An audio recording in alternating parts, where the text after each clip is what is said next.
Hello, magandang gabi po sa ating lahat. Yan. Di bale, kung mapapansin nyo, wait, shout out muna pala kay John Walker 10K. Yan. So, siya po yung nag-comment sa ating YouTube channel. Um, yan, kung nabasa nyo yung kanyang comment, meron daw bang libreng virtual run? So, ang sagot ko, di bale nagkaroon na kami conversation kanina sa YouTube and nag-ask na rin pala ako ng permission kung pwede ba akong or pwede ko bang igawan siya ng video tungkol sa kanyang tanong. So, ito siya. Ang sagot ko po dyan sa tanong na yan, pasensya na pero hindi kasi ako magaling sa editing and kung ano yung actual na video na napapanood mo sa lahat ng videos ko, John Walker, yun na yun. Siguro mga konting details na lang. Hindi kasi ako ganong biyasa sa pag-edit sa mga videos. Kasi documentator talaga ako. Yan. Kasi kung ano yung actual na nahagip ng camera ko, yun na yun. So, i-explain ko na lang sa pinaka magandang paraan ng aking pagpapaliwanag. So, direct answer ko sa iyong tanong kung meron bang libre. Siyempre, meron po yan. Actually, sa virtual run po, depende po kasi yan kung saan ka magjo-join, kung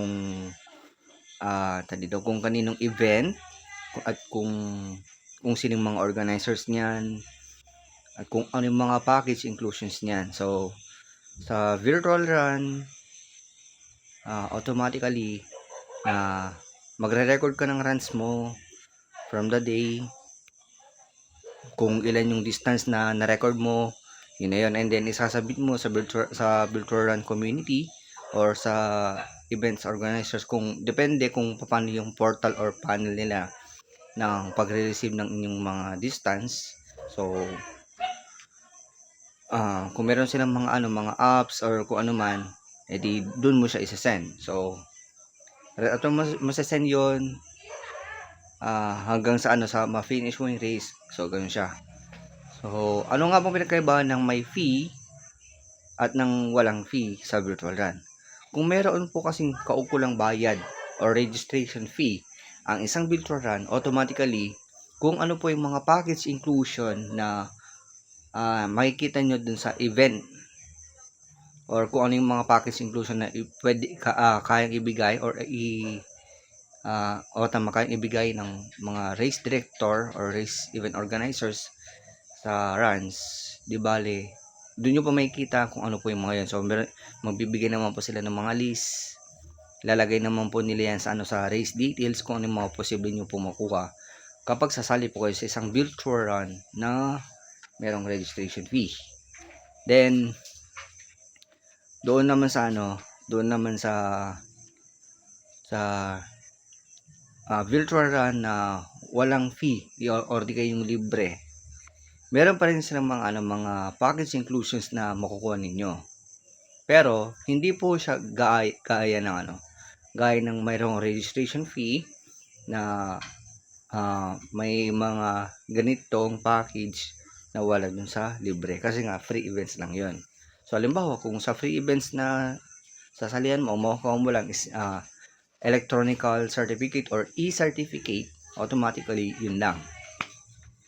Tapos kasama na din yung yung e-bib. Yan. So swerte mo na lang kung yung masasalihan mo